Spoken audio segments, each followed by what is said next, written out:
basically what I'm going to do is just focus on a report I created in the Blue Orange digital space. Pretty much they have like the main things that I'm gonna talk about. We're gonna get deep into creating our first workflow for a GitHub Actions. As you may know, this is the hello world for GitHub Actions. So just trying to understand what is happening. We're gonna also deep dive, for example, on executions. What is this running? How do we handle this in our own way? How can we trigger? How can we use another things that is related to GitHub Actions? We are the secrets in our repo, and some use case that we already use.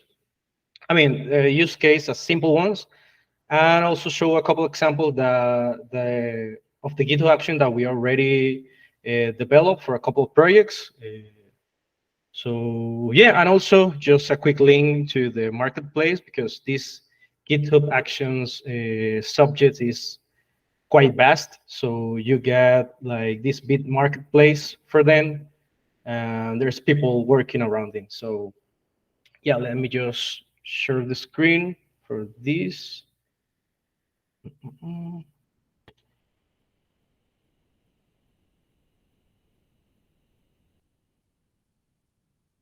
This one.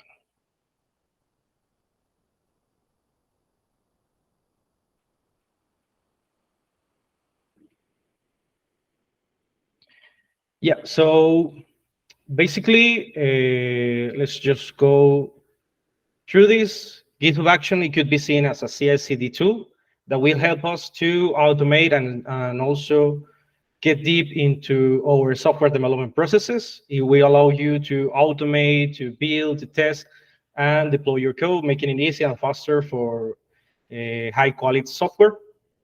For GitHub Action, you can also create set structure. As I say, they're called itself workflows. They handle the repetitive tasks for you. For example, if someone is suggesting a change in the code, if you use GitHub Action, you can automatically build and test those changes, so you can make this work properly. Yeah, also with the GitHub Action, you can also work on the deploy side. So whenever you test and check that everything you're trying to push into the main code is running fine, then it can also apply the changes in a live way. So you get like the changes on a live website or app right after you approve. I mean, you can add a couple of roles to do that. So yeah. For example, also there is another things that are related for GitHub Action. They are not pretty much technical, but also to get like keep on track of your project. For example, getting some tags, or where are you like, for example, if someone opens a new issue in your project, then GitHub Action can automatically add like a label to it, so you can make easy to track or organize whatever you have in your repo. As I mentioned in the beginning, there's ways to work with the GitHub Actions. They offer themselves like self-hosted runners. Sorry, they offer they sell themselves some runners, but you can also create your own and yeah, run the tasks that you want the GitHub Actions to do by your own.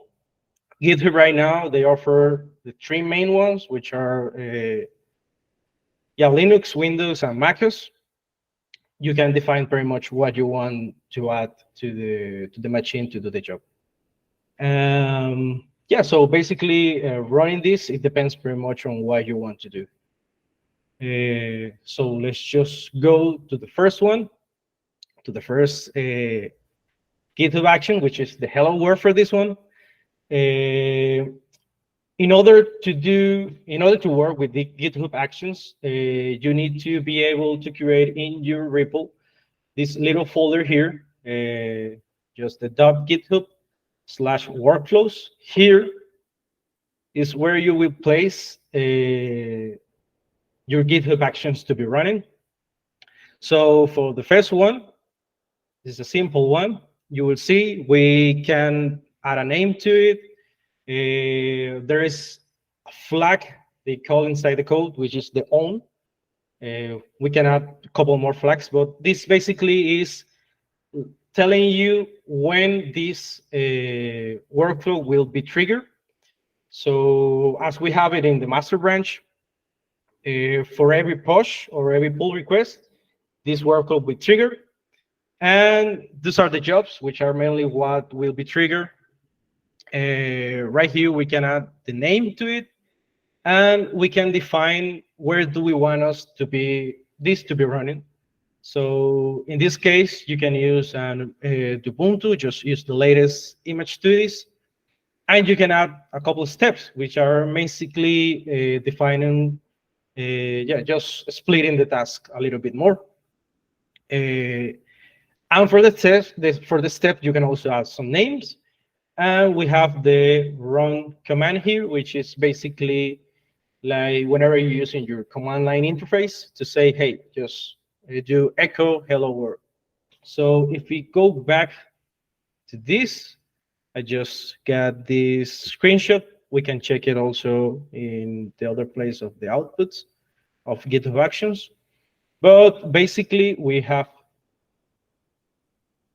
this. Right after is trigger. Let me just. That's what you will see in the actions in the action sections. You go through this job, and yeah, this is your step. Remember, we name it as my step.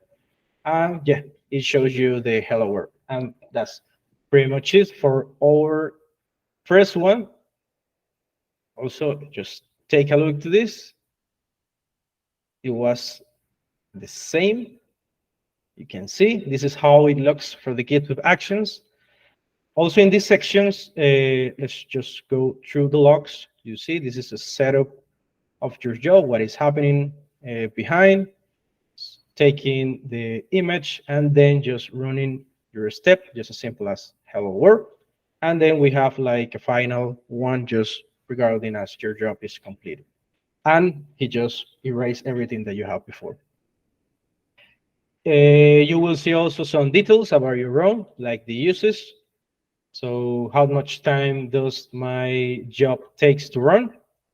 And also you will have the workflow file, which is pretty much telling you, hey, I triggered this job using this file. So you can see like the main code that it was used to be run. Let's just go back to the code. Yeah, so that's pretty much the hello world. Inside this repo, also we have documentation. We place a couple of images inside this folder of image. You will see what happens whenever we add a couple image, because we were able to develop also a couple things. I mean, another GitHub actions that are kind of listening to this folder and is syncing with an S3 bucket. So you can do this kind of stuff here. But yes, pretty much what we got here. So let's go with some execution and extra examples. So as I mentioned before, there's kind of criterias or conditionals that you can add into your code. So you know when this thing could be triggered. As I mentioned before, for the on, it's pretty much like the type of actions, the type of things that you're doing into your repo or into your branch that will trigger this job. As I mentioned before, for the demo hello world, we add the push and pull request. So this is triggered only by 2 ones. And there is another one, the demo hello world 2.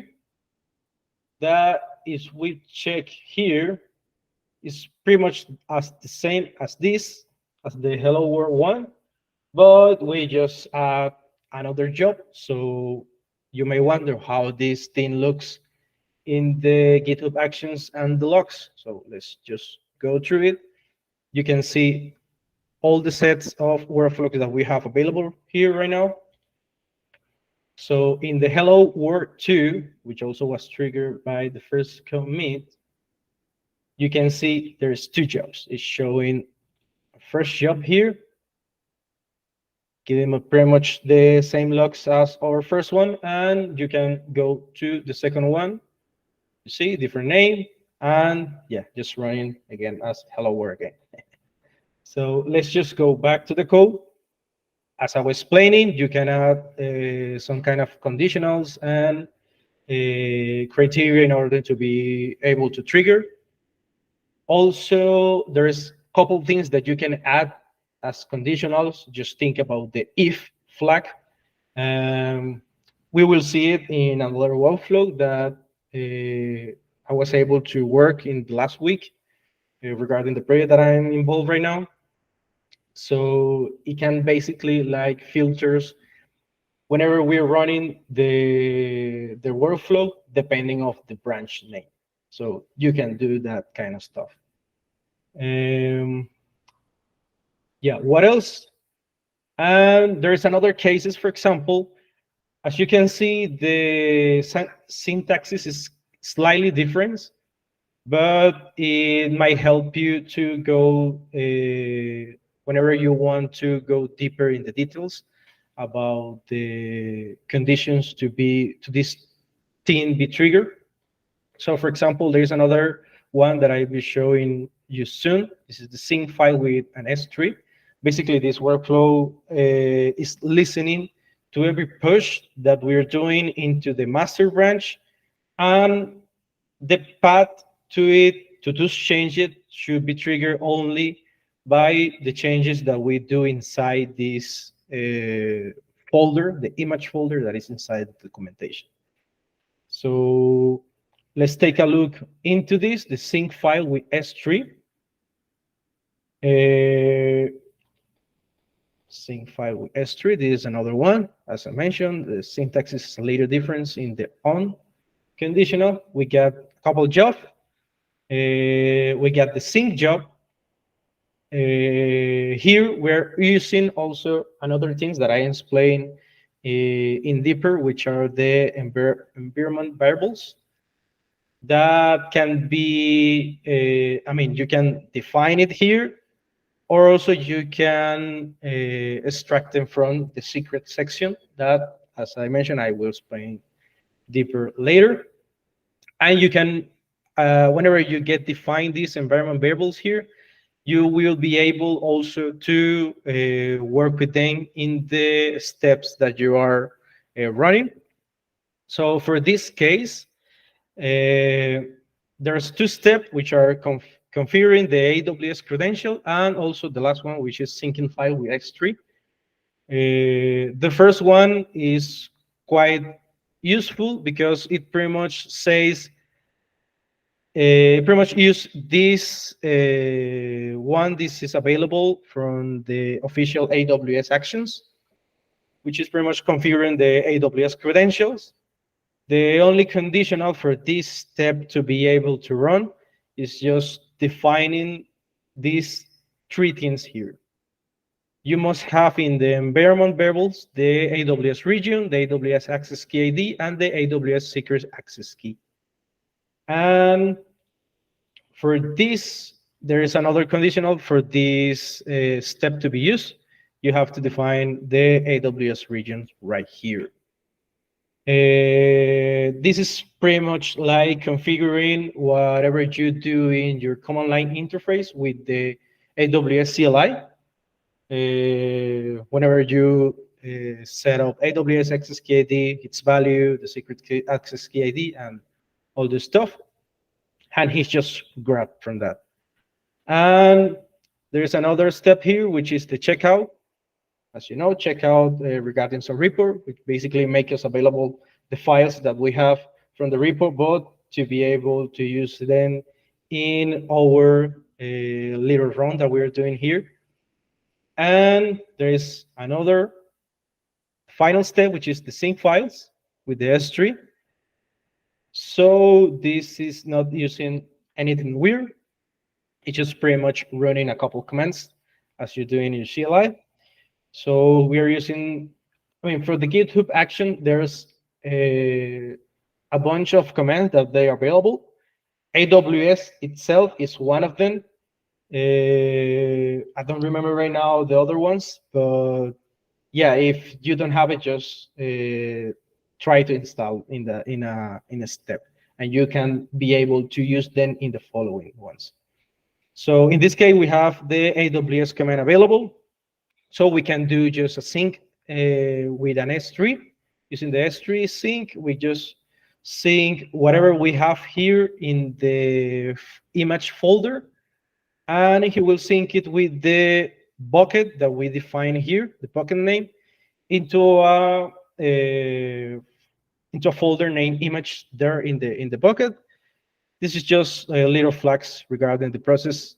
Yeah, related to AWS. It's nothing important right now. And then just a simple echo saying, hey, files are synced down. What else is go back here. So you can see, yeah, that was like a brief explanation about what the sync file does. But let's just go into details also regarding where can I run these things in GitHub Action. As I mentioned, GitHub offers a variety of running image that can be used for each job that you have in your workflow. And also you can set up a self-hosted runner. If you go to this, like just go into settings, code and automation, let's just show that here, settings, code automation, action runners. So settings, actions, and runner. You can set up a self-hosted runner, and you can just go through the details. You can define here. Yeah, this is basically the way for you to be able to use your self-hosted, but being used by the GitHub action itself. Yeah, that's basically it. I'm not going to go any deeper on that. What else? Let's just go back here. And if we go here, as I mentioned, there's a couple of these that you have available for the GitHub hosted ones, where Windows servers, Ubuntu, macOS. There is a couple versions that are stables and that you can be used. Let's just go back here. So yeah, as you see also in the sync files with the S3 buckets, there was, as I mentioned, there was a thing related to secrets. So basically, these are environment variables. The environment variables and secrets are in GitHub Action are used basically to store and access data across the workflow. They allow you to do the jobs like the dynamic information through it, like make it customizable, and also you can securely store secrets. What else? Yeah, so basically you have these two ones. You can have environment variables and have secrets. Depending on where you save it, you will be able to see it in the logs or not. Whenever, if you're using or grabbing things from the secrets, you will see in your logs that you will have, I mean, this thing is also explained it. Yeah, I think I didn't add that one, but you will see, I will show you the logs for that ones. So basically you will see just simple dots without showing the information that we have in the secret variable. Yeah, so basically if you go to this, just go into the settings, then go to security, secrets and variable, and go to actions and secrets. You will see this thing here. Whenever you can add the name, you can add the secret value for it, and then you can grab it from your workflows and be able to work with them. So there is a demo one with using secrets, for example. This is demo with secrets. They use the hostname, username, and also AWS private key. This is not like the best way to do it, but just for educational purposes, I just add the AWS private key here. Yeah, as I mentioned, instead of showing the value itself, we will see just these simple dots in the value of the environment variable. So let's just go to the logs of the demo with secrets here in Actions. This is use secrets from repo, this one. So let's go with this one. Let's see the file. This is the structure of the file that is going to. So we are using an AWS private key because this is mainly a way just to get access to an EC2 instance that I created just for the purposes of the demo. So yeah, basically, yeah, I just grab the value of the secret here, use them as the environment variables, and just save it as a private key. I think pretty much people have done this before, and then just do a simple SSH to see if we got the connections to the EC2. And right here, just a command that this thing is supposed to be run inside the EC2 instance. So let's go and see what it brings in the logs. So this is just a simple job, connect to the EC2. So if we retrieve, I mean, this is just an echo. If we retrieve the environment variables coming from the secret, we will see this. As you see in this, in the work file, we do this, right? We are just echoing the hostname and the username. As you see, we are not showing the value itself. It gives like an extra layer of security. And yeah, as you can see, this is connected to the EC2 instance. So yeah, we keep the secret safe. We do it in a way that we are connected to it and they're grabbing the secrets in the right way. So let's just go back to this.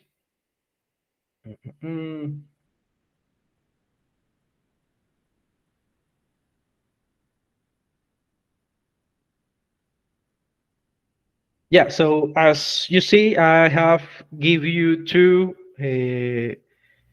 examples about using secrets and also another one related to some sync of files between a bucket, an S3 bucket. So the first one, the demo with secrets, just simple a way to connect to an EC2 instance, and whatever you need to do in the EC2 instance, you can do it. What else? In the other one, there is the sync file with S3, which is basically syncing our files from a repo into an S3 bucket. As I mentioned, we use the AWS region, the access key ID, and the secret access key, and also the S3 buckets secrets in order to be able to use it in the step and handle the connection to the AWS account and configure all the step that involves the process of syncing the files.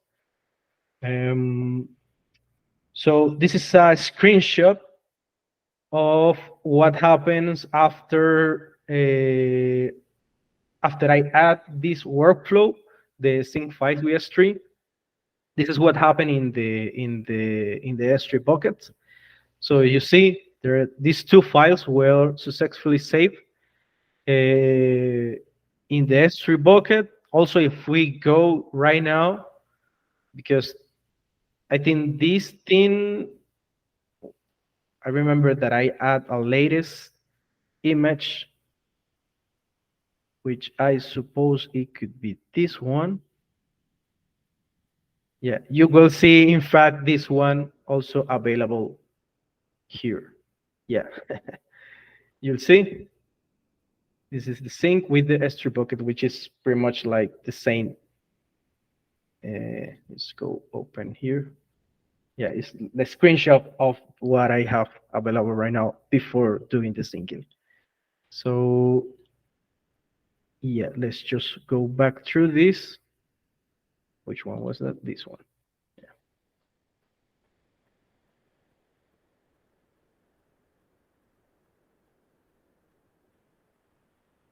Yeah, so also we can go into details. For example, I can show you an example of one of the workflows that I developed lately for our project. This one used the kubectl command and also grab secrets from the secrets manager in AWS and a couple more stuff. Let's go through it. And you can see there is a couple things that I mentioned, but I didn't do it in this demo. This is this one. This is the deploying the kubejs. In this project, the mainly thing was copying like all the files that we have available in the schemas folder inside the kubejs folder, and also the kubejs file. As you can see, there's listening only to these two paths in the repo, and also listening to these three branches, the master, the develop, and staging. And depending, also there is one conditional right for each job, depending of the branch that we are doing this push. So we have mainly three jobs here. The first one is deploying to EC2 dev. Basically, for this step, we have like an EC2 instance up and running and doing somewhere related to kubejs, which is a tool that we use. And this is supposed to be trigger only if we are pushing a commit into the develop branch. So that's the if condition that I mentioned at the beginning of the call, which is available through the GitHub reference. So basically, just by adding this is telling you this job will only be triggered in order if you are pushing a commit into this develop branch. So here we use a couple of environment variables. Once used to get access to the AWS account, the S3 buckets that we use for the syncing process, and another one like a path to the key and the credentials, because I don't want to define the keys here, and whenever they change, you need like split, I mean, to spread the changes also in the repo is like kind of weird. So just reference the name, and whenever the change need to be done, just do it in the secrets manager. So basically the step, at least for this one, is just configuring the credentials for the AWS account, doing some checkout. As we have the documents available, we do the copy, which is not copy, it's sync process into the S3 buckets. And whenever we have these things available in the S3 buckets, the process will be easier just to move these files from the S3 just to the EC2. Yeah, so this is another step, which is deploying EC2. I mean, this stack could be split in a couple more steps, but we get short time, so I need just to do this in just one step, pretty much retrieving the SSA parameters. You will see this is pretty useful just to gather the username, the host name, and retrieving the private key for it, and then just use it to say the private key file, get the SSH connection, and as long as we are inside the EC2 instance, we can also we can set up the AWS thing inside of it. So in order to be able to sync the whenever we have in the S3 bucket, just copy and place inside the EC2 instance right here. yeah, so this part just covered the sync process of the schema. And yeah, you can also run, I mean, this is like the final step for this process, like running a Docker Compose down, Compose up. That's pretty much covered for the dev. And for the other ones, we have two environments for staging and production, but they are running into an AKA cluster. So in order to do that, we have to install the kubectl. And previous to do that, we have to properly set up also the AWS credentials. So yeah, so basically we configure here the AWS credential, we install the kubectl command. That's one thing that I mentioned. The kubectl is not available as a command into the GitHub Actions, so you have to install it. Run it again at checkout. For this case, as this is like I don't know how to say that, like ephemeral instance, you will always have a different IP for each of them. So for this case, thanks to Pasos to give me the idea for it, is grabbing the IP of the GitHub instance and add it to the security group of the. There's two EC2 instance that we have. They're pretty much working as a bastion to get the data that we have into their private one that is not public available. And yeah, just copy the files through it. Yeah, so we just grab the the IP from the GitHub action, and we can use it. As you can see, there is also one extra things about this. You can go into the steps and reverse the output of it. The type of outputs that you have depends very much on the documentation that it shows you. For example, in this one, you get the IPv4. For this one, if you go to the documentation of this GitHub action, you will see the explanation of it. So yeah, we just add this into the security group. We get access to the EC2 instances, say the private key, blah, blah, blah, blah. And at the end, you will be able to get also the kubectl command. As I mentioned, we set up previously in other step that makes us to be available to access again in the following ones. So yeah, that's pretty much it. And just by the end, just removing the IP. Pretty much the same for production one. Yeah, that's basically it for this project. And also there was another one which was way more complex that I work along with Pasos. Let me just try to grab this thing from here. Let me see, just change stop and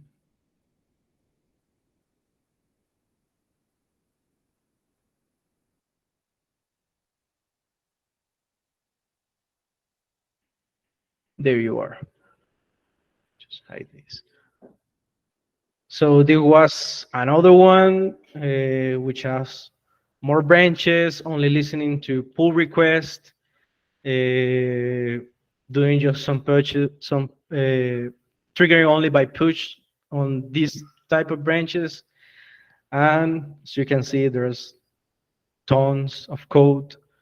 So basically, it was way more complex. We define the outputs of previous jobs to be able to use in another jobs and all this kind of stuff. Also, it involves working with Terraform. Let me see what else we got here. Yeah, Terraform. There's another one also regarding, yeah, this syncing again with an S3 bucket. Let's just go back through it. Terraform apply, publish docs. Yeah, for example, this one was also related to working with dbt and the dbt docs that it generates the project. So it involves a couple step like installing dbt deps, using the dbt command here, generating. There's another GitHub Actions available in the marketplace. Um, yeah, so basically also there's another one like pushing the dbt image to ECR. Yeah, you can go from simple one up to very complex workflow working with the GitHub Actions. And I think that's pretty much it. I don't know if anyone has any questions regarding all these processes.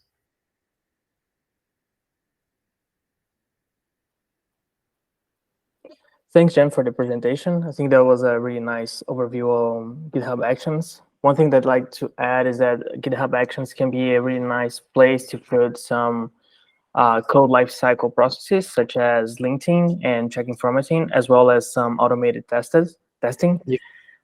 So it's a really powerful tool. I do have one question though. I saw that you showed the usage on the GitHub Actions, and I was curious to see if there's any compute memory or costs usage metrics there as well, if it's just time. They only charge you by time. I don't have the link right now, but I remember that for a base account, I think that you have like 2,000 minutes, something like that, or seconds. I might be wrong. For free, and it depends pretty much on what account you have. If you have like an account of let me just 1 second and I will check that. I will show you the billing of GitHub Actions because I remember seeing that. Yeah. Let me just stop this, show you again.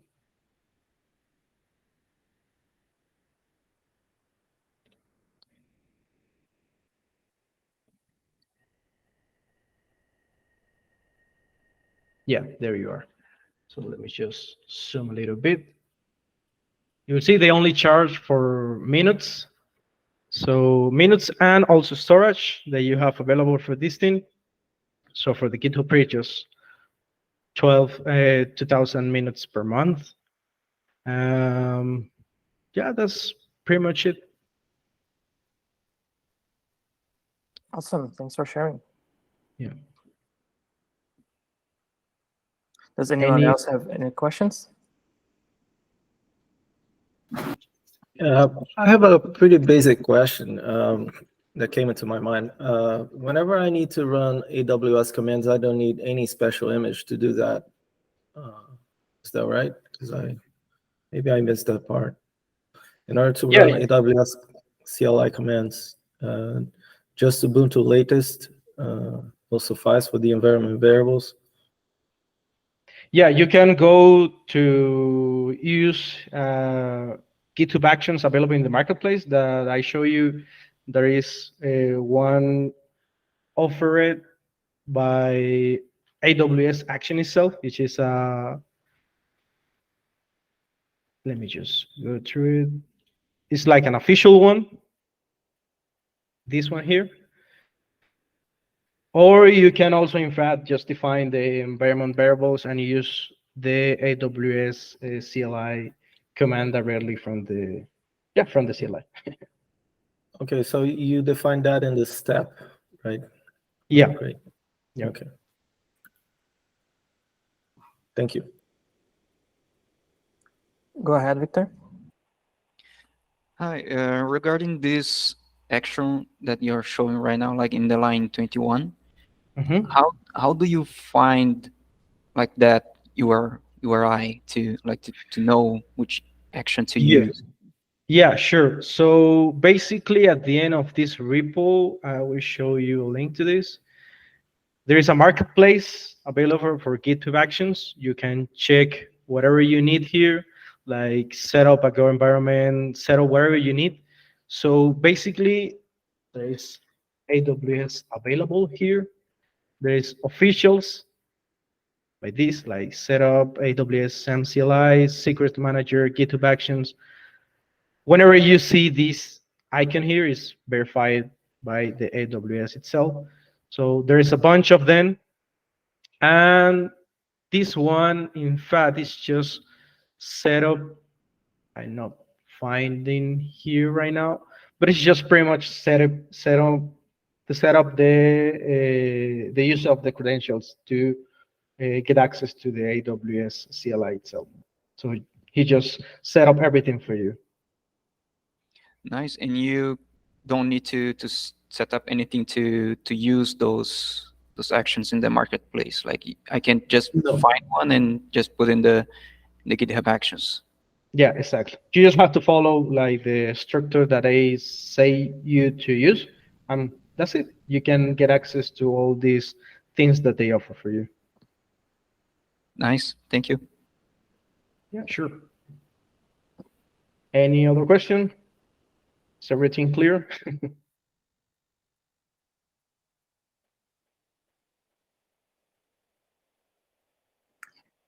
I think that that's a wrap. Thanks everybody for joining, and have a great rest of your day.